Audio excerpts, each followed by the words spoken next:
Okay, today is Friday, October 3rd. Today was a very exciting day because Stitches and I went out to go see the Takarazuka review. I spent the day at the theater. We did spend the day at the theater.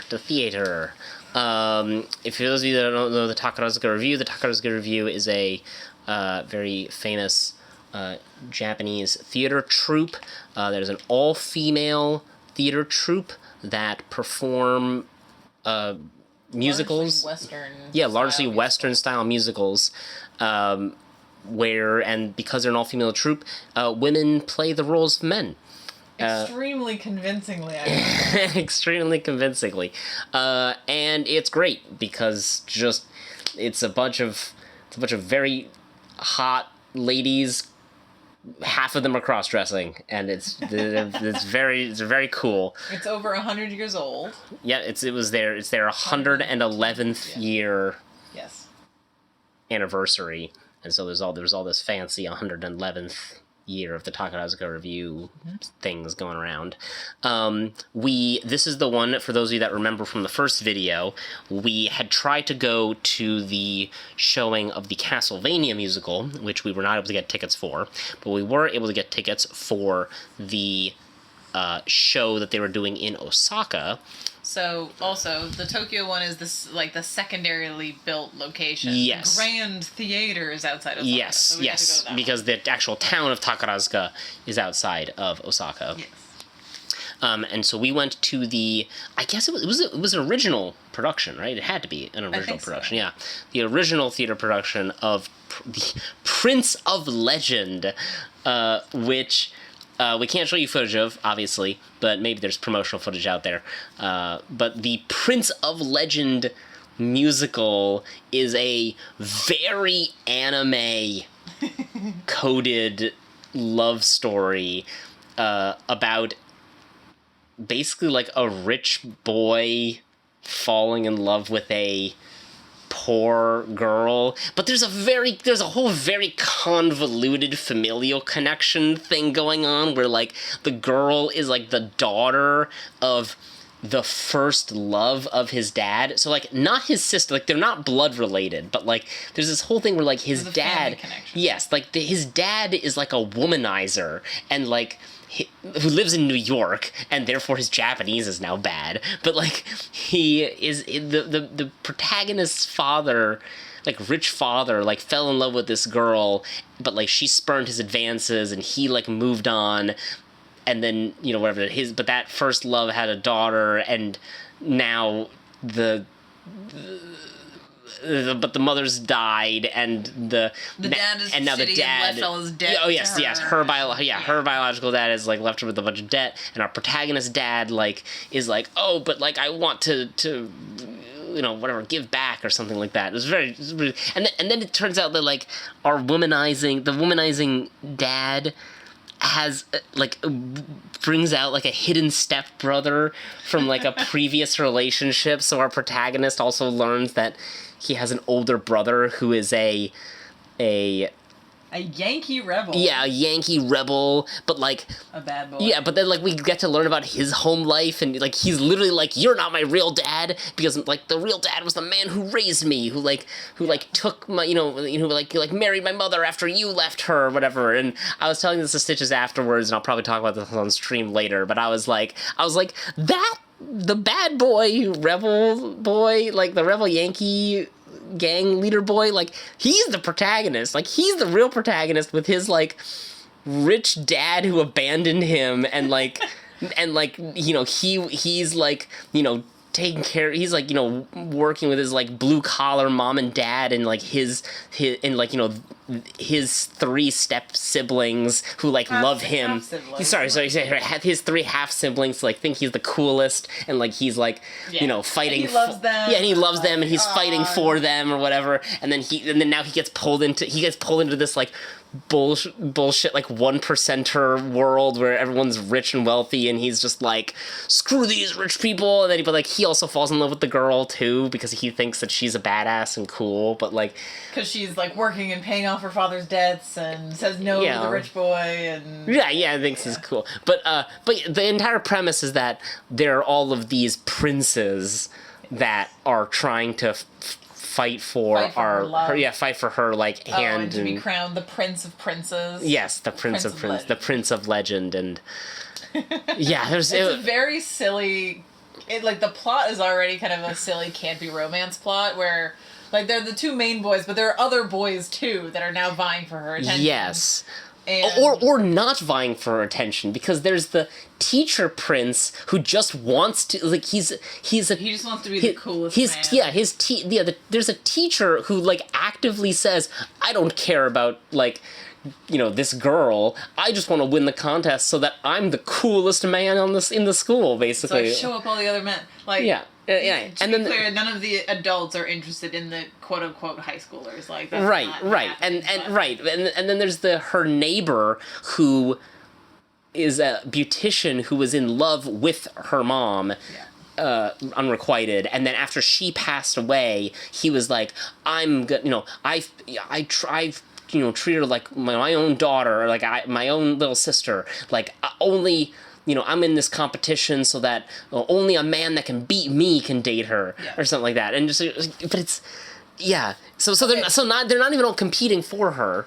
They're just, but they all compete in the competition kind of thing. Yes, in against each other. I found a trailer on the official site, so we'll ask Riley to like link it in the comments or something like that, and you guys can watch it. Yeah. Oh, so that's the first part. That was the first part. The second part. Yes. Is a proper like musical review, which a review is like all your best stuff. Like you do many numbers from many different shows, and usually they're linked by a common theme rather than having like a narrative story throughout. So think like many different numbers from many different shows. Yeah. However, well, so the theme was called Bayside Star, exactly. Right? So the theme's called Bayside Star, and it opens up with what is ostensibly like coastal town sort of thing, like coastal town vibes and like maybe cruise vibes or something like that. It's like you kind of think this is like a water tropical theme. Yeah, literally, like the first number that they opened up with was an original song called Bayside Star, right? Yeah. And then the second song was the opening to One Piece. So I was like, okay, I see the vibe. Like I'm seeing the connection. I'm connecting the dots right now. But then I'm not gonna lie, the show was great, but it got off the rails a little bit. We had Take Me Out to the Ball Game, which I was like, I don't know what this has to do with water or seasideness, because like there are people wearing like Dodgers and Giants jerseys, but I'm like, what does that have to do with like technically LA and New York are on the water? I guess. But yeah, so Take Me Out to the Ball Game was played. There were a couple other musical numbers that we didn't really recognize that I think maybe might have been from previous Takarazuka shows maybe or something like that. So I think potentially so it was a little hard to place some of them. But they also sang Go Johnny Go. Johnny Be Good. Johnny Be Good, but they're all just as cowboys. Yeah. So I was like, you didn't even cowboys. Right, but you didn't even maintain the maritime theme there. It was a really good number. It was a really good rendition of Johnny Be Good.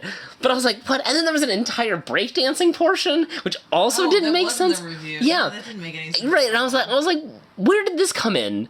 Why are we having a little mini love story about star-crossed like breakdancers? Yeah, it was. They win the competition. Yeah, but they win the competition together. This was except for the couple of songs in the review that were in English, both parts of the show were entirely in Japanese. Yes. I was going on my 40 words and body language for the most part, and occasional Agra chime-ins with "You just said this." Yes. Well, because the familial connections were very confusing, even to me in Japanese. So I was like, I need to make sure Stitches understands how these characters are related because it's very not clear was not sometimes. clear, Yeah.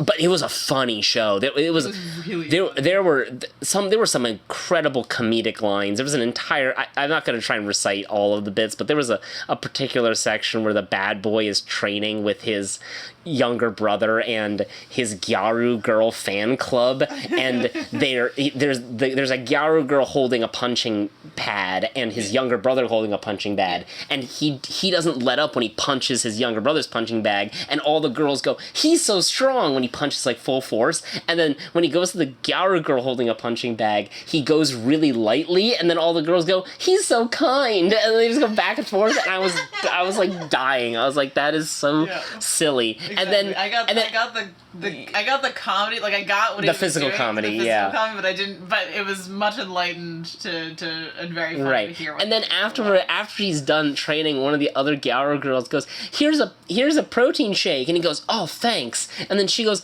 "And so now your muscles will be even bigger." And then he goes, "What are you doing here again?"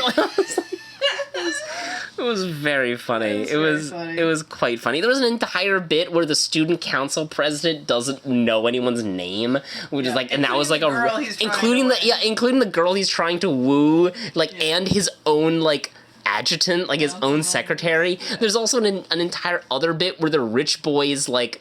You called him like the rich boy's Crab and Goyle, but like his two like manservants basically, like his two butler best friends. Yeah, his paid friends. Yeah, his two like paid best friends. Like one of them is openly like, well, I guess in the closet, but like is gay and in love with our protagonist, like unrequited. And then by the end of the show, the other butler realizes that he's gay. But wait, right? Like, it was a very funny bit. Anyway, it was good, and there was also kind of like a mini museum in a way too, because they had the wall that showed all the outfits right from previous Takarazuka shows. So it was kind of like the Grand Theater also was kind of like its own museum, in a way. And that was very cool. And very fun, very cool, very worth it, even though I didn't understand a lot of it. And like, we got the cheapest seats in the house, and they were still pretty good. Yeah. We got a really great view of the stage. We got a really great view of the orchestra pit. Yeah, that was kind of the cool. stage was wild. There were hydraulics. The stage rotated. There were multiple like elevators that like raised and lowered people from the stage. There was a car. They built a car. They built a limousine. The outfit changes were really fast, and the stage changes were really fast. Like the stage would go dark, and then within seconds it would be a whole different scene. And I was like, how did you do that? There's entire walls now on the stage that weren't there before. Like, it was really, and there was no noises either, so like I don't understand. And the lighting, like if you are a stage crew person and listen to this, like this was some of the wildest sort of like lighting work and sound work and stage work that I'd seen, at least personally, in a long time. Indeed.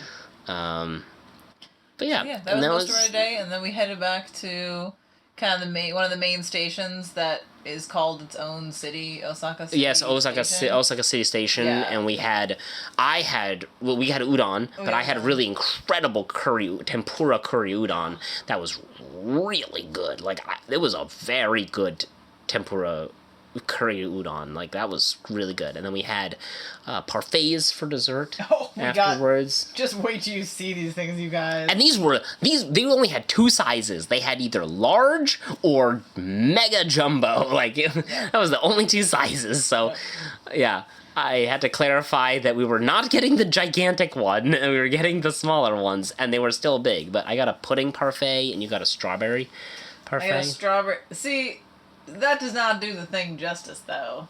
From the top it had macarons, to the bottom, it had like a swan-shaped meringue. That's where we're starting, you guys, okay?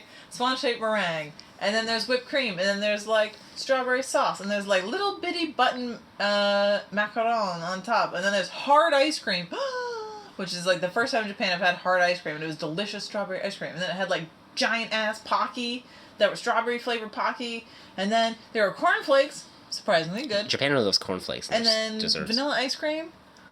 And then more strawberry syrup. And then fruit on the bottom. And that was it. Mine was pretty straightforward. It was just sort of a pudding and ice cream and whipped cream and cookies. But the 2 sticks in mine were not Pocky. They were, Millefeuille. yeah, like really tiny sticks of millefeuille. And I was like, and I was like, there's so many layers. And I was like, this is crazy. How do they manage that one such I even small? heard the crunch across the table. Yes. It was so. And then I had Stitches try some. It was very good. But that was our day. It was great. Takarazuka is a beautiful place, by the way. Very pretty place, even just to walk around. Yes, Yeah, there's an Osamu Tezuka museum there also, by the way, because Osamu Tezuka was born and raised in Takarazuka. So yeah, nice. Indeed.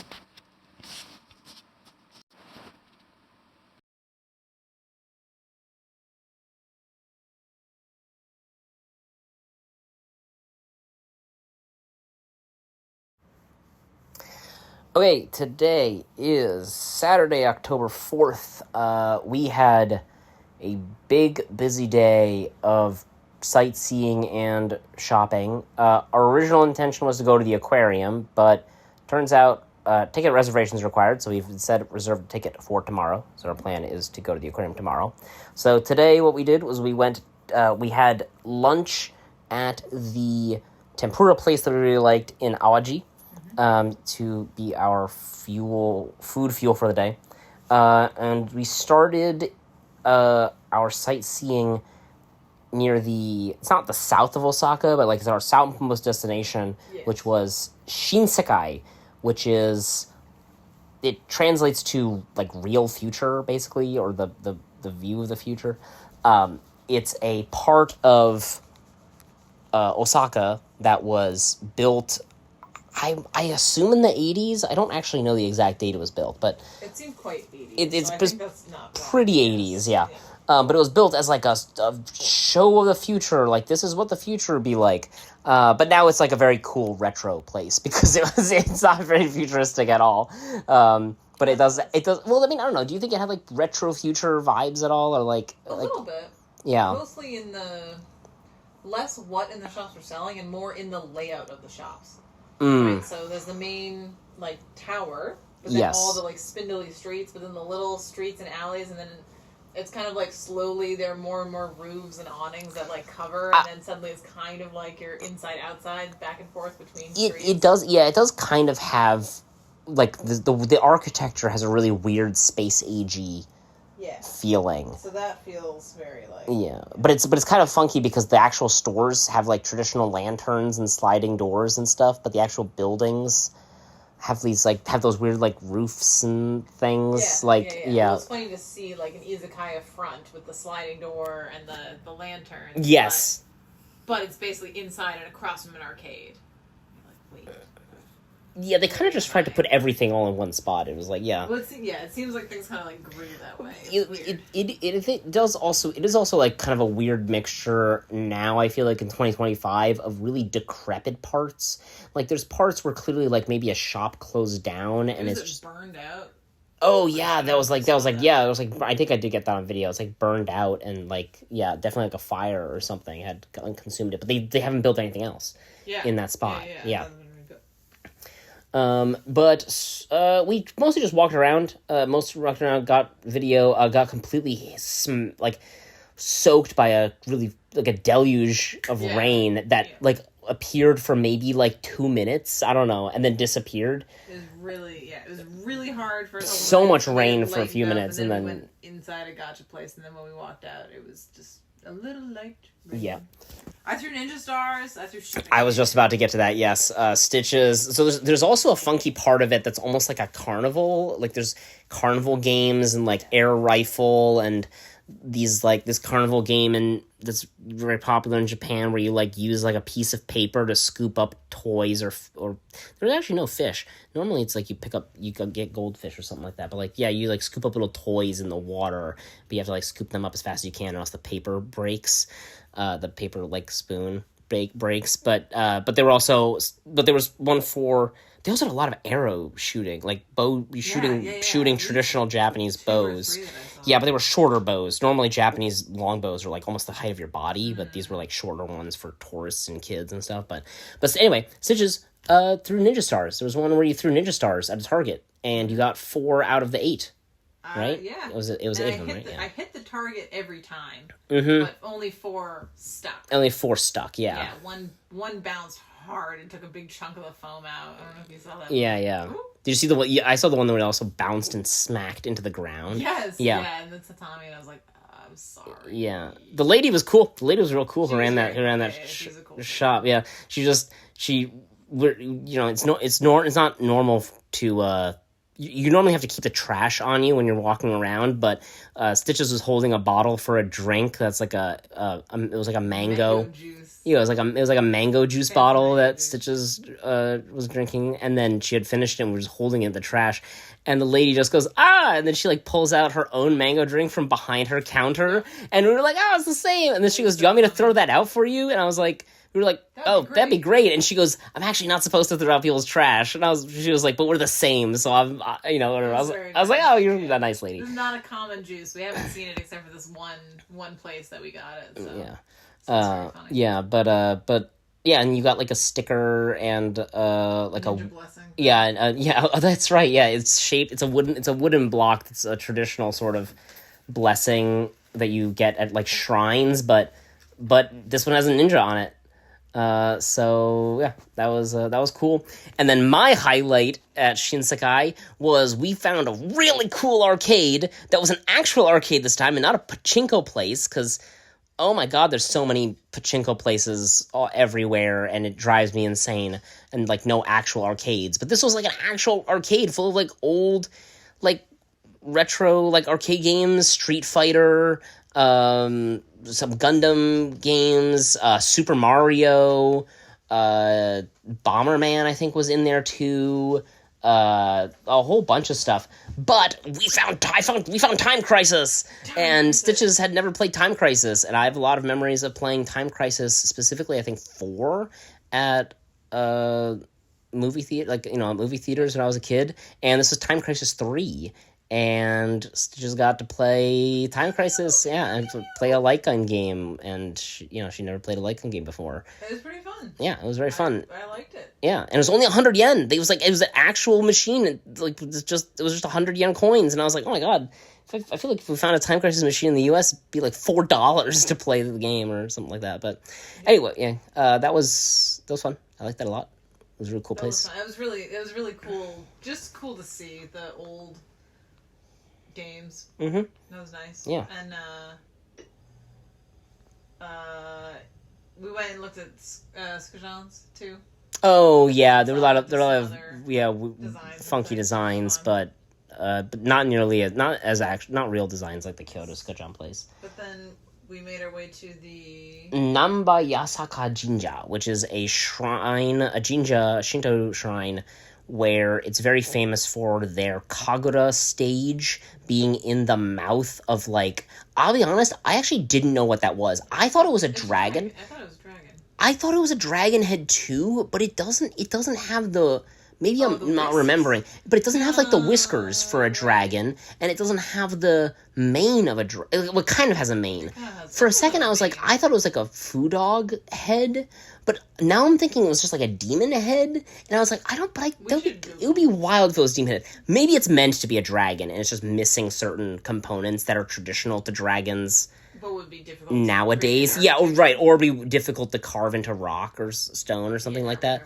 But yeah, it was like 2 stories tall. It was huge. It was very.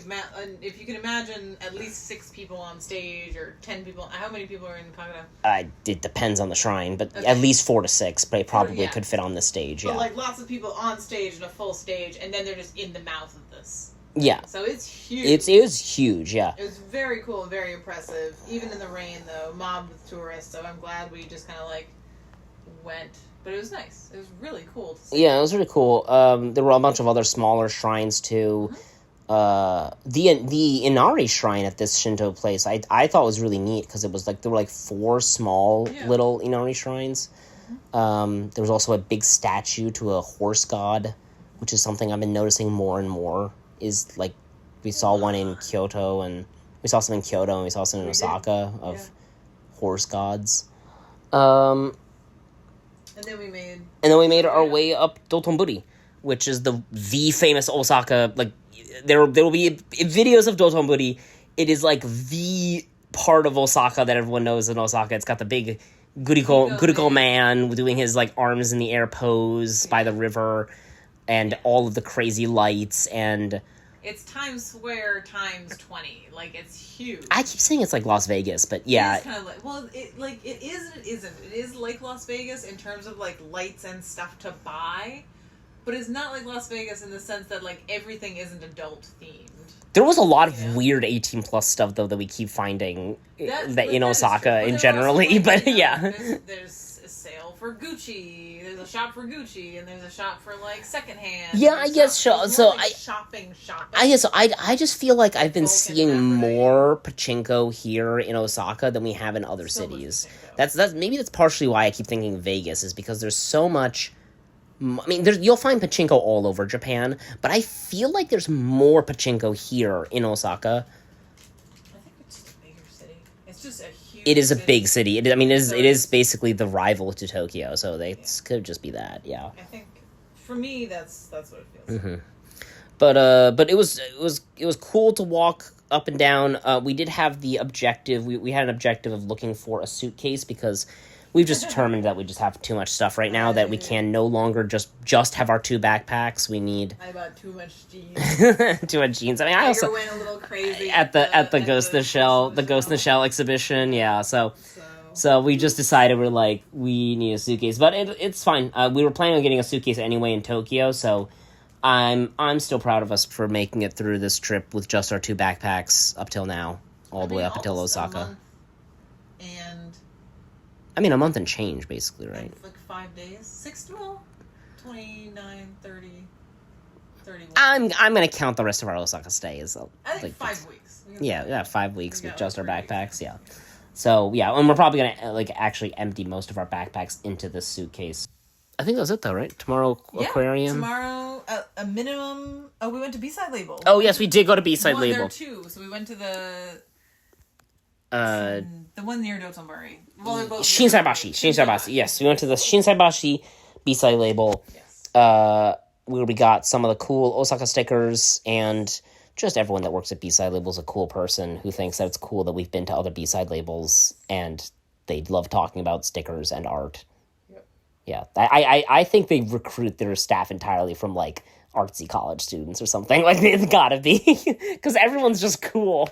Everyone just looks cool. Yeah, everyone just looks cool, is super excited about stickers, and not in like the fake way, because like you can tell in like when Japanese people have like their retail like service voice and mask that they put on, and I'm like, I see you're underpaid and overworked, and I'm sorry you have to put on this voice to me, a stranger, that is just walked into your store, and now you have to just be incredibly nice and courteous. But we go to B-side label, and they immediately start talking to us about stickers, and I'm like, yes, I've been to other B-side labels across Japan, and they go, oh, that's cool, thank you, and I'm like, you don't have to thank me, but like, I'm enjoying it. Yeah, I'm enjoying it, and I tried to, I wanted to get, they had a mini sticker that I wanted to get a bigger sticker of, so I'd asked the staff, I was like, do you have a bigger version of this sticker? And he was like, oh, let me check, and then he looked through, and he was like, no.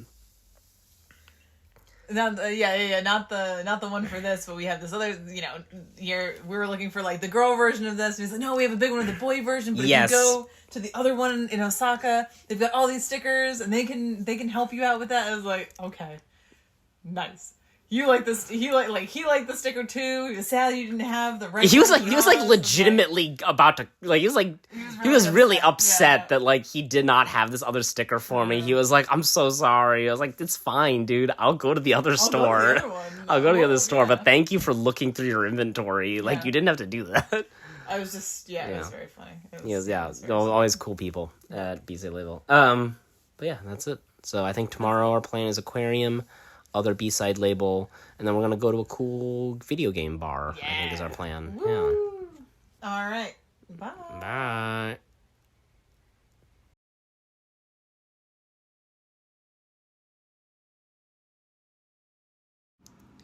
Hello everybody. It's just Stitches doing the update today. It is Sunday the 5th of October. And yeah, it's just me today because we went to the aquarium and I get to tell you guys a lot about sharks. Ooh, ah. All right, so yeah, basically, we kind of got up pretty early and we made our way to the Osaka Aquarium Kaiyukan. Kaiyukan? Yeah. Kaiyukan? I don't know. But out there in Osaka, which is an enormous aquarium. And so we got there a bit early. Our tickets were for 11 and we got there just before 10 so that we could go to a little cafe and get some breakfast, and which we did. And it's called Kuma Cafe. Kuma means bear, and it was, oh boy, was it bear themed. There were teddy bears everywhere. Like giant 3-foot, 10-foot teddy bears. There was like a faux bearskin rug. There were pictures, like excellent wildlife photography, pictures of bears. And when you got your plate, there was a bear drawn on it in chocolate sauce, which was also cute. I got a little bear paw. Agar got a little stuffy bear drawn. Yeah, Agar got like the top tier of a cake of pancakes. It was such a huge pancake. I can't even, just wait till you see the pictures because it's crazy big. I got pretty good French toast. Hooray. And we got fries for breakfast because hash browns like aren't a thing. So we got potatoes, but they were fries. And it was all pretty good. And then we made our way to the aquarium, which is also next to Legoland and a big Ferris wheel. So notably, this aquarium is known for... Okay, so it has several exhibits. It goes through like several different environments, and then it goes through the Ring of Fire, Ring of Life, which is all of the environments around the Pacific Ocean, right? So a huge, huge, huge area. But they have like the Monterey Bay and the coast of Ecuador, you know, forests and jungle kind of environments, and then you get to the deep water Pacific Ocean, which is what I really want to talk about, obviously, which is the sharks. So they have 2 whale sharks. Which, yeah, huge. Whale sharks are as big as a bus. You know, they're 40 feet long. Huge, amazing, beautiful sharks. They move, well, faster than you think for a big shark, but pretty slow. And so they kind of just swim around this big tank. I think it goes off what you can see, too. But there are like 3 floors of this tank that you can see. And so Agar and I got a view from every floor and practically every angle that we could. Yeah, and so the 2 whale sharks are beautiful, huge whale sharks swimming around with their little remora. Several remoras around them. The other sharks they have in this tank are scalloped hammerheads. So scalloped hammerheads are like medium to large size hammerhead sharks. And yeah, it can grow up to like 4 meters, so 12 feet, which obviously is big for a creature, but the great hammerhead can get up to like 20 feet. So all in all, a kind of medium shark. Other hammerheads can be smaller. But as Agra put it, they move really fast for a big shark. They are very agile, and it's pretty fun to watch because the tank has many different animals that move at different speeds. And yeah, the scalloped hammerhead sharks that you see they just move quick, man. But they're really cool, and we had a couple of times where they came up really close to the glass, and so we got a good zoomed in shot of those. Yeah, other sharks include what? Well, little blacktip reef sharks, which are kind of pearlescent, and they have black tips on their dorsal fin and their caudal fin, which is the tail fin. If you didn't know, it has a name. There are also white tip reef sharks, which are very cute. They've got kind of a little square head, and the ones that we could pick out for the most part were chilling on the bottom. So they're one of the sharks that can pump water through their gills, so they are practically sleeping, but they're like resting on the bottom. They're very cute. They had they had a Japanese bullhead shark, which are very little. They're a type of cat shark, and they've got a thick head, and they're banded. I'll give Riley like a guide of how to pick these all out. But they're really cute too. They hang out on the bottom a lot. What other ones hang out on the bottom? The bamboo sharks. They had banded bamboo sharks. They had a banded hound shark, which we saw at Asamushi as well. Those are a Japanese specific kind of shark, the banded hound shark, which are long boys. And then they've got big horizontal stripes on them. We also saw one of my favorites, which is the leopard shark, also known as the zebra shark, which seems silly, but they are bright yellow. They have kind of a long tail, not quite like a thresher, but on that, almost that scale. And they have spots, but those spots are kind of in stripes. So they're often translated as like a tiger, as a zebra shark, but they're known also as a leopard shark. And in Japanese, they're called a false tiger shark. Interesting. And they're very fun to look at. They have such a round head. They don't look immediately very shark-like, but they are, in fact, a shark. We also saw a couple other little sharks, like the Japanese taupe shark, which is a very thin, cute little face, too. He looks so silly. He kind of swims around with his mouth a little bit open, and then he closes it and just swims fast. Super, super cute and thin. And then a Japanese wabigong shark, which they're dappled to look like a sandy or rocky floor, and they are excellent at camouflage, but they've got a funny, frilly little mouth. And yeah, they're just kind of funny looking.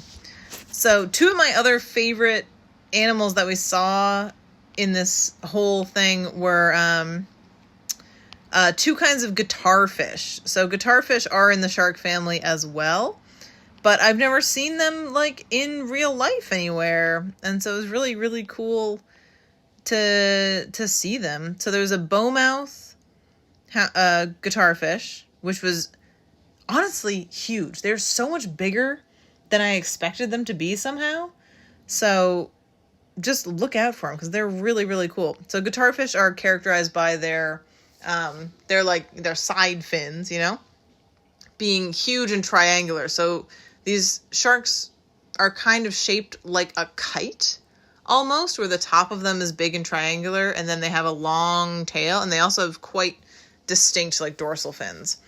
The other one's called a giant guitar fish, and he's thinner sideways, but very pointy-nosed. So that was just excellent. Just super cool. Love it a lot. And then let's see. Oh, yeah. Oh, my gosh, you guys. They had 2... what are they called in English? Sand tiger sharks, also known as ragged tooth sharks. And seriously, they are some of the coolest sharks. They're so cool. I had no idea they were this big like around, So often we think of sharks and they're very like sleek or torpedo shaped. These are quite big around in the middle. But man, do they look like prehistoric. Agar pointed out that they have a very human eye. And then they just have a mass of scraggly teeth. So they look like a prehistoric kind of nightmare, but actually, they're very calm. They're often seen by divers. They hang out and they move kind of slow. And there have been very few, if any, attacks on humans from sand tiger sharks. But they look spooky.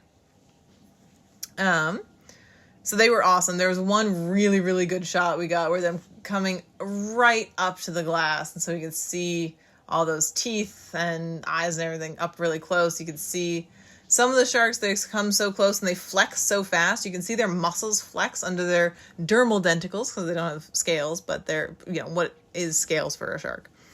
Manta rays, lots of little stingrays, cow nose eagle rays, super cute little guys, and they love coming up to the glass. And I think I'll try and look it up. I think the blue-tailed ray is the one we saw, but there's this like historic or prehistoric looking, spotted ray, round ribbon-tail ray. Huge, enormous, so big, and its tail is so thick around, so much more than you'd expect for a stingray. Just big guy, maybe, I don't know, 9 feet across. Huge. Anyway, so cool to see. And so many layers of this tank were so fun. I'm going to stop talking about it now. You guys can just enjoy the pictures and so many videos. But it was just awesome. We saw some other stuff that we saw were plenty of different kinds of seals and plenty of different kinds of penguins. So this aquarium is actually very well maintained and has some extensive exhibits. But yeah, go watch the penguins jump around. They're super cute. There are 2 or 3 different kinds that we saw. And then some harbor seals, like from Monterey Bay, San Francisco. And then also some ringed seals that are from Antarctica. Yeah, and we got some cool shots of them playing and stuff. There were also dolphins. I forget what kind of dolphins. Sorry, the black and white dolphins. And the one of the attendants there said they actually like to play hide and seek. So hang out and watch because they will pop out and go play with their other things, which they did, which was very fun to see. So they were very cool. Yeah, so enjoy that bit. What we did for the rest of the day, we actually decided to go back to kind of one of the main shopping streets near Dotonbori, but the Sensaibashi, yeah, street, because we wanted to go, well, at the end of the night, end of the day, go to a bar. So what we ended up doing was going kind of back there. We split up a bit, went to the... Oh, no, sorry. Before we split up, we went to the second Osaka B-side label, which is kind of their main and flagship store, which was interesting to get to. So we got out of the metro station, we crossed the corner, we go down a couple blocks, and then there's this just janky building on the corner, and, you know, with all these other buildings and shops around it. We're like, this says the address, it looks correct, it's the one that we got from the other B-side label. Where is the store? And the store is on the 3rd floor, up these serial killer stairs, in what looks like, you know, dingy factory style, and then you just get there, and there's over 10,000 stickers available. Seriously, floor-to-ceiling stickers and shelves in the middle of this tiny kind of room, and we had a great time. So they have limited stickers from all over, but they also have limited to that store. Like I said, 10,000 stickers, floor to ceiling, tiny room. Oh yes, okay. So they have limited stickers from all over, but they also have stickers that are limited to the store itself. So not only is this the second one in Osaka, but it's one's limited not just to Osaka, but to this store. And then it's the 20th anniversary of B-Side Label this year, so they also had in this store 20th anniversary merch. So we had a great time. We picked out a lot of stickers. We spent too much money on stickers, but it was super fun. There were 2 wonderful saleswomen who helped us out. The first one we talked to was very funny and very, very well traveled. So she's born and raised in Osaka, but has actually been to Hokkaido and Okinawa, and apparently she visits Okinawa regularly for vacations because she thinks it's so cool. She was very fun to talk to. Obviously, I had no idea Agra was half Japanese. Duh. But again, well traveled, so it was interesting just chatting with her about that. And then the second shopkeeper was super funny and very clearly like putting on a kind of accent. Not accent. That's not what I mean. Shop personality, right? But a fun one. She was, as Agra put it, we know as kind of Japanese salespeople, there is an element of performance. However, this woman decided, if I have to perform, I'm going to make it my own. And she was super funny. She was very sweet, energetic. And I really appreciated that she over-exaggerated her like simple Japanese for me, plus kind of charades. So she was very nice to me to help me figure out what things were there and whatever. And yeah, and she had, I think, the best reaction to learning Agra was half Japanese, because I think some people are so flabbergasted it borders on offensive, where they can't imagine a half Japanese person. But this woman, upon hearing Agra go, "Oh, well, my Japanese is so good because actually I'm half Japanese," she goes, "Ah, that'll do it." It was just really quite funny. Yeah, and so they, got to chatting and all this stuff. And, yeah, just overall a very good time at B-Side Label. After that, we split up a little bit. I went to get some food and hang out on my phone, plan some things, write some stuff in my Eki Stampu book, my station stamp book. And Agar went to load all of the footage we took on the camera, which was a lot, at the Kakatsu Club. And then we met up, we had some food, we went to BB Amerikamaru, which is this, kind of, American vintage, but not all, Americana. Anyways, it was very cool. So they have watches and cameras and every little tiny figure from, the 80s and 90s. They have 70s Hello Kitty. Yeah, and so we went through. Agar found a cool Parker Jotter vintage pen. And I got a little Zapdos sticker, or Zapdos card. Not a true Pokemon card, but a collectible, a souvenir kind of card. Anyways, that was cool, and we got a cool postcard as well. But we had a fun time talking to all the salespeople, who were great. They were super funny. All these guys just kind of hanging out, very personal style kind of thing. One of them saw I liked Zapdos and ran around and found this little Zapdos finger puppet.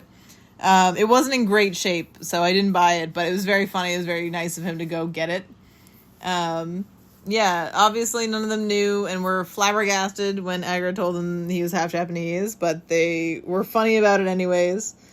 And yeah, and so that was fun. We left there, and then we got some food, just burgers, and then left and went to Space Station Bar. So this is a kind of arcade bar. So they have a bunch of retro video games and video game machines set up. And as long as you have a drink, you can hang out and play whatever games for free that you want. So I got the Chun-Li, a gin, curacao, and grapefruit. And Agar got a floating peach, which was some sort of peach liqueur and aloe juice, which was very good and very sweet. And we hung out with another couple who was there visiting. We played Mario Kart. Agra beat me. And then we played Pokemon Stadium, and I won. Despite never playing the video games, I won, and my Vulpix was the winner, the true triumphant winner of it all. But yeah, it was a great time. There's a little Hollow Knight figure. There's a Portal kind of joke going on. Cool motherboards for all of the original games and stuff. It was very cool. Yeah, and then we made our way down past Dotonbori and all the other streets, and it is just New York Times Square times 10, times 100. It is so much neon and shops and stores and things. It was very fun. So yeah, we made our way home. We've got busy days tomorrow and some travel ahead of us, so we're going to bed. But yeah, bye guys.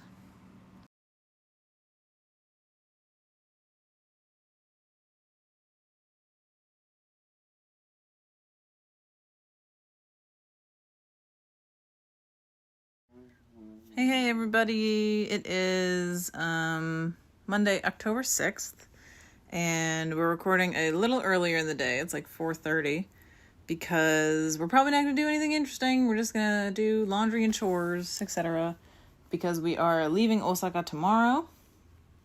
But yeah, Agra had a slower day today, did some laundry for the both of us.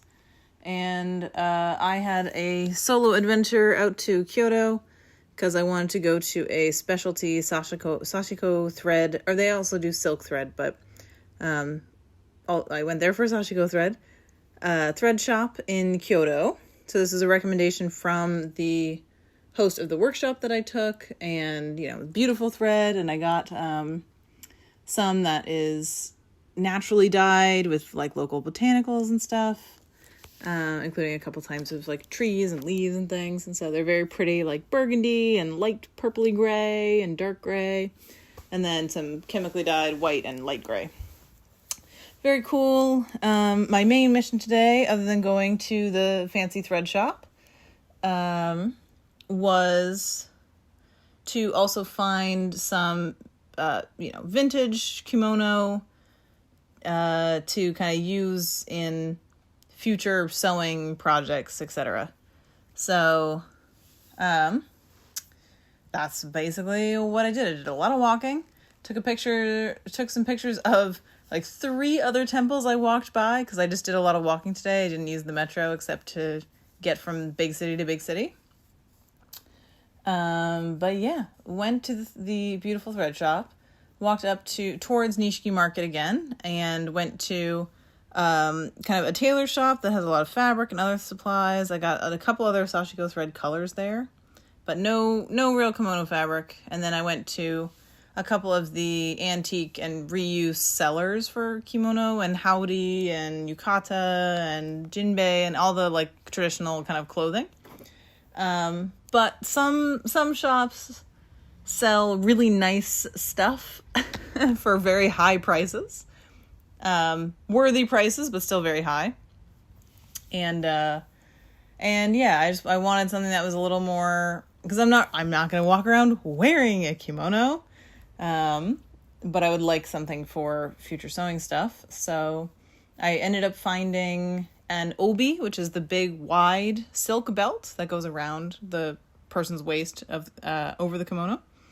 And it's really beautiful. It's like pearlescent whites and silvers with these kind of royal blue fan motifs and phoenixes on top. It was very cool. I found that, and then went to a different shop and found a very cool kimono that is kind of like a blue that I really love, but has threads of kind of like cream and orange and just really nice textured silk, and in really good condition too. I don't know why she was selling it for so low. Probably it just doesn't, fit people or something like that, but it's great. So I completed my mission, and then 2 hours later than I thought I would, but oh well, things opened a little later than I thought. And then came back, and now Agra and I are going to go get food somewhere, and kind of just relax for the last night in Osaka while we get packed and do chores. So we will talk to you guys soon. Next time you hear from us, we should be in the south of Japan, in Kyushu Island, in Kumamoto, I think is our next city stop. So off we go. Bye.